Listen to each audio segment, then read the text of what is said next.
Hey everyone, welcome back to Intellify. It's your friend Apurva and I'm back again with some more NCERT problems of the chapter Gravitation. So today we're going to be discussing about the question 17, which states that a stone is allowed to fall from the top of the tower of which is 100-meter high, and at the same time another stone is projected vertically upwards from the ground with a velocity of 25 meters per second. So basically we need to calculate that when and where the two stones will meet. So first, before we proceed to our solution, let us just look into this diagram. So if we talk about the stone which is thrown from the top of the tower, so suppose it reaches the distance A, right? So and I'm letting the distance covered by the stone which was thrown from the top of the tower as x. Now, if I talk about the stone which was thrown vertically upward, so again if it reaches the point A, so what would be the distance traveled by that particular stone? So it would be the total distance minus the distance traveled by the stone which was thrown from the top of the tower, which is x. So the total distance is my 100 minus x. So the distance of the stone which was thrown vertically upward, or which was projected vertically upward. So the distance traveled by the stone is 100 minus x, right? So now first I'll be calculating the time taken by the stone which was thrown from the top of the tower to reach this point A, right? So the initial velocity of that stone would be 0 meters per second.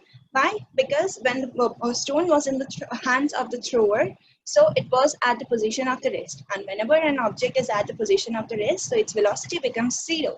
So that's why we are taking the initial velocity of that stone which was thrown from the top of the tower, so as 0 meters per second. Now I have already taken the distance traveled by that particular stone as x meters, so I'm taking my distance traveled as x and the time taken by that particular stone as t, right? So according to the second equation of motion, I'm applying the second equation of motion, which is s is equals to ud plus half ad square.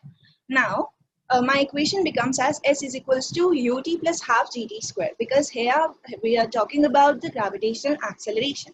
So now instead of writing s, I'll be writing x, because the distance traveled by the stone would be x meters, and 0 because my initial velocity was 0, plus half, and g t square. So because my value of g is 10 meter per second square, so 10 divided by half, or 10 divided by 2 would be 5.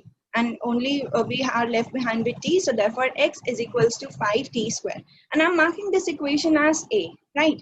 Now I'll be calculating the time taken by the stone which was projected vertically upwards to travel the distance of 100 minus x, right? So the initial velocity, the question has already helped us by giving the initial velocity of that stone, which is 25 meters per second, and the distance traveled by stone, we have already assumed it is 100 minus x, and the time taken by the stone would be t. Now again I'm using the second equation of motion, and here I'll be writing it as s is equals to ud plus half gt square, because again we are talking about the gravitational acceleration. Now instead of writing s, I have written 100 minus x and 25t plus half into 10, which is the value of gravitational acceleration, into t square.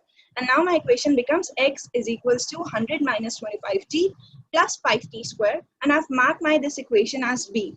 Now what I'm going to do, I'll be substituting this value in the equation A, the value of x, which is 5t square, into this equation B, right? So I'll be having my equation now 5t square, which is the value of x, is equals to 100 minus 25t plus 5t square.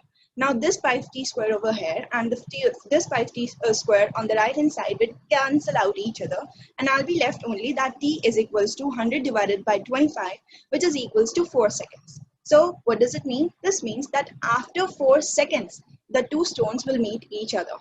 Now if we want to calculate the distance, so I'll be what I'm gonna do from the equation A, I'll be that is x is equals to 5t square. I'm gonna substitute this value of time over here, which is 4 seconds. So my equation now becomes as 5 into 4 into 4, which is 80 meters. Now if I want to calculate this value of 100 minus x, so what would be? I'll be just substituting the value of x over here, which is 80. So putting the value of x in 100 minus x, which is 100 minus 80, equals to 20 meters. So what does it mean? It means that after 4 seconds, the two stones will meet at a distance of 20 meters from the ground. So yeah, that's all for today. See you guys in the next video with some more questions. So thank you. Bye-bye.